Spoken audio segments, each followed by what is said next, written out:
বিএনপির যে সমস্ত ভাইয়েরা, কর্মীরা তোমাদের নেতাদের কথা শুনে তোমাদের বন্ধুদের সাথে, তোমাদের পাড়া প্রতিবেশীর সাথে, তোমাদের কলিগদের সাথে ঝামেলা করছো, তোমাদেরকে মনে করিয়ে দিতে চাই, কালকে আল্লাহ না করুক বিএনপি যদি ক্ষমতায় না আসে, এই নেতারা তাদের নিজ নিজ গন্তব্যে ফিরে যাবে।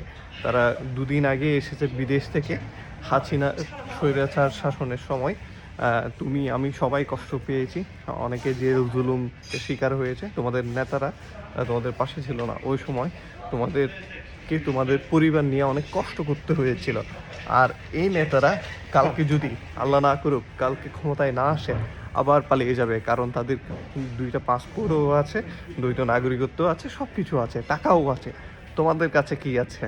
তোমরা যে ঝামেলা করছো, কালকে যদি 19 থেকে 20 হয়, তোমরা আবার পুনরায় ঝামেলার মধ্যে পড়ে যাবা। কিন্তু তোমাদের নেতারা সেই লাক্সারি লাইফ লিড করবে প্রবাসে, বিলাতে তাদের সেই শৌখিন জীবন, অনেক বছর ধরে 17-18 বছর ধরে সেট হওয়া। সো অনেকের তো দেখা আছে গ্যাংস্টার রাষ্ট্রীয় নাগরিকত্ব পাওয়া যাচ্ছে। সো এই সমস্ত নেতাদেরকে তোমরা যে পাশে পাবা, এটা আশা করা খুবই হাস্যকর। তোমাদের নেতার থেকেও তোমার বন্ধু, তোমার পাড়া প্রতিবেশী, তোমার কলিগটা তোমার কাছে ইম্পর্ট্যান্ট।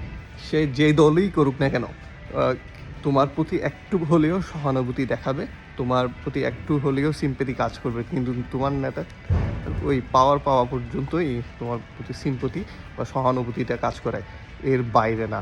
সো চলুন ভ্রাতৃত্বমূলক, সৌহার্দ্যপূর্ণমূলক সমাজ গড়ি, সবাই মিলেমিশে কাজ করি, একসাথে থাকি, দল মত নির্বিশেষে আমরা সবাই ভাই ভাই। আমাদের এই সমাজকে, এই দেশকে এগিয়ে নিয়ে যেতে হবে।